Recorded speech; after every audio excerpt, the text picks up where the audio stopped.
The division of Naga-inhabited areas between India and Myanmar is rooted in colonial era boundary making by the British, and it remains one of the most sensitive political and cultural issues for the Nagas.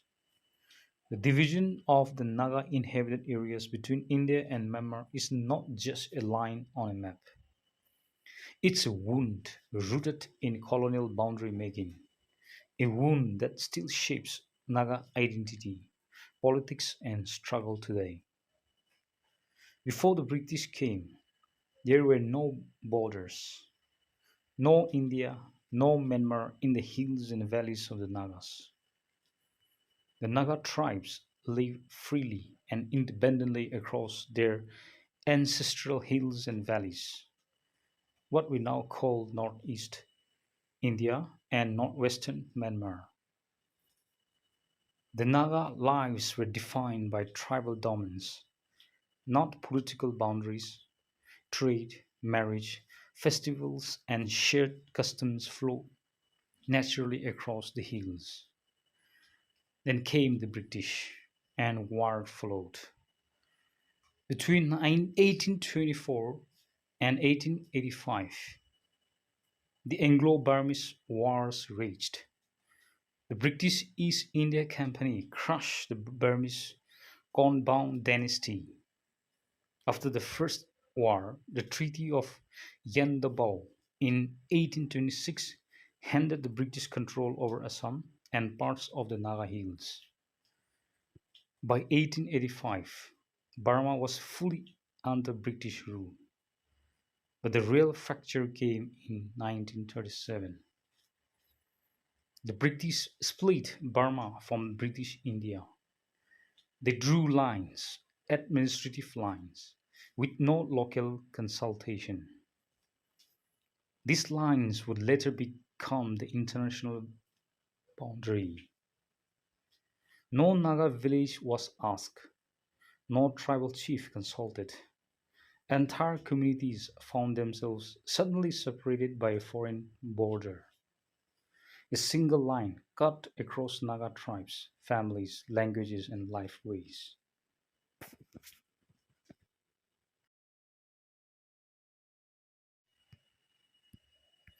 On August 14, 1947, one day before the India officially became independent, the Naga declared their own independence.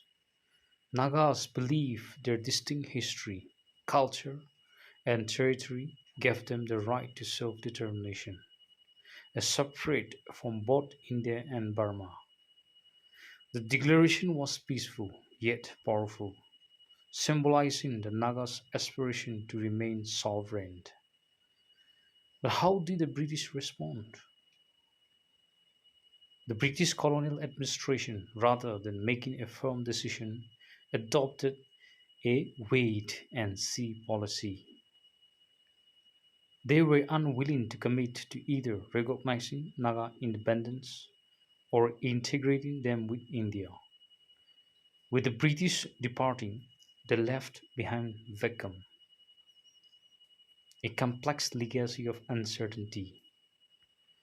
This vague response became the root of decades of tension, as independent India claimed sovereignty over Naga lands, while the Naga movement insisted on their earlier declaration of independence.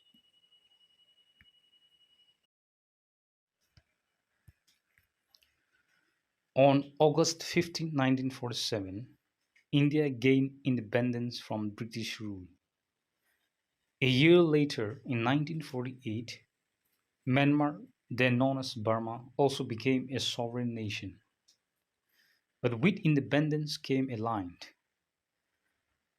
a colonial boundary drawn by outsiders. Without the consent of the people it divided, this line became the official international border, and with it, the once unified Naga homeland was split between the two countries.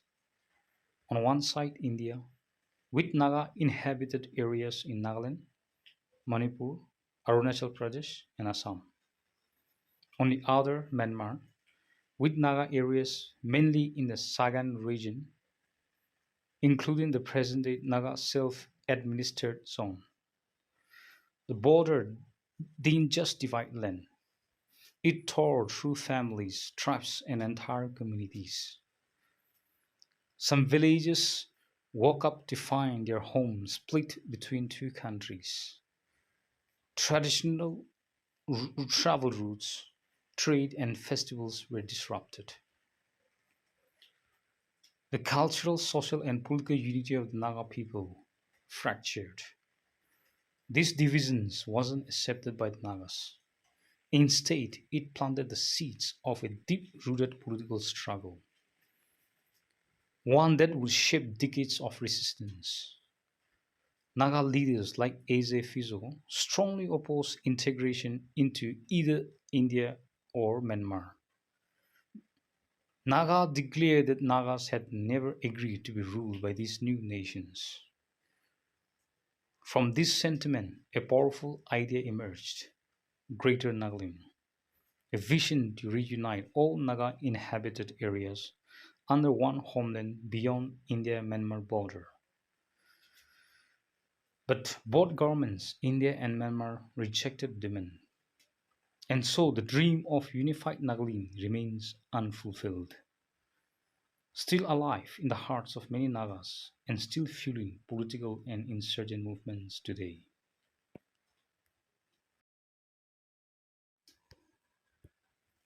Boundary survey and pillars was done in the year 1970 to 1972. Physical demarcation was done through joint surveys. To ease the pain of this division, India and Myanmar introduced the Free Movement Regime, or FMR, begins in the year 1970s. Recognized in the later years, allows cross-border tribal movement up to 16 km. For decades, the border dividing India and Myanmar has cut through the ancestral lands of indigenous communities, especially the Nagas. Under this agreement, tribal communities living near the border are allowed to cross up to 16 kilometers into the other country without a visa for social visits, traditional festivals, and trade. It was never meant to be permanent, just a practical arrangement to respect age-old ties and daily realities in these remote hills. But now, that fragile freedom is under threat. India's decision to fence the border and possibly scrap the free movement regime has triggered widespread concern.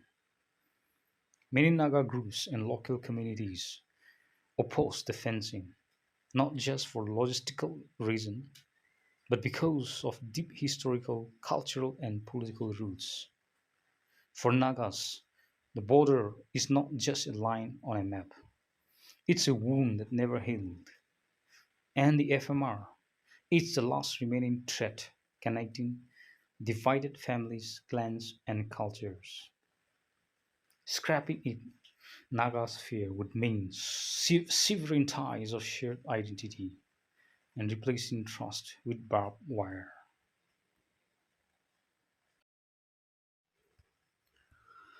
So, why are the Nagas opposing India-Myanmar border fencing and scrapping of free movement regime (FMR)? India has announced its intent to scrap the free movement regime and fence the entire 1,643 kilometer border with Myanmar. The response? Strong and widespread opposition from the Naga people. Protest, memorandums, and calls for review have poured in, led by groups like the Naga Eastern Naga People's Organization, and various student and tribal bodies. But why are the Nagas resisting so strongly? Because a homeland divided by a colonial border, the Indo-Myanmar border drawn by the British in the 1800s, cuts through the traditional homeland of the Naga people. On the Indian side, Nagaland, the parts of Manipur, Arunachal Pradesh, and Assam. On the Myanmar side, the Sagan region, especially the Naga self-administered zone, including Lahi, Lashi, and Nanon. This border divides entire clans, villages, and families. To the Nagas, it is arbitrary, colonial, and never accepted. FMR is not just policy, it's a cultural lifeline. The free movement regime allows border communities to travel 16 kilometers across either side without a visa. It has enabled Nagas on both sides to maintain cultural, social, and economic ties through festivals, marriages, trade, and customary practices. Now, fencing the border threatens to sever this fragile connection. A question of identity and self determination. Despite being split between two nations, many Nagas continue to see themselves as one people. Groups like the NSNIM have long demanded Nagaland, a unified homeland for all Nagas, including areas in both India and Myanmar. Permanent fencing is seen as an attack on this vision, locking the people into two separate geopolitical identities. The Indian government justifies fencing on the grounds of national security, citing insurgency, smuggling, and illegal crossings. But Naga civil society views this as an act of control, not cooperation. Many feel the decision was taken unilaterally without consultation or consent from local communities. For remote border villages, cross-border trade and barter are not luxuries, they are lifelines. Fencing the border and ending the NFMR would mean losing access to forest, relatives, local markets, and economic survival. For many, this is not just a political issue, it's about livelihood and dignity. For the Naga people, the opposition to border fencing and scrapping of the free movement regime is not just about lines on a map. It's about ancestral land, cultural continuity, political identity, and a history of being divided without consent.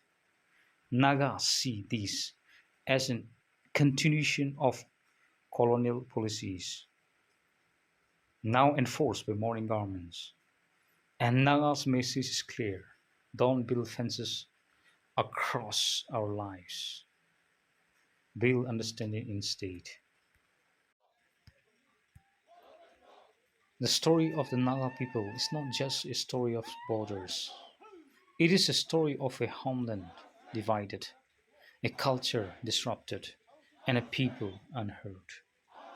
From colonial era lines drawn without consent to modern policies made without consultation, the Nagas have been navigating a century long struggle, not just for territory, but for recognition, respect, and reunification. The free movement regime was never a perfect solution, but it was a fragile bridge between two sides of a wounded land. Now, even that bridge is at risk of being dismantled. For the Naga people, this is not just policy, it is personal. It touches their homes, their festivals, their markets, their marriages, their history, and their future. As fencing begins and the free movement regime faces termination, the voices of the protests rising from the hills are not just calls for review. They are cries to be remembered, to be included, to be respected. Let us not forget, before the fences, before the borders, before the nations, there were people, and their right to identity, land, and life must not be reduced to a security concern. The Naga message is simple but profound. Don't build fences across our lives. Build understanding instead.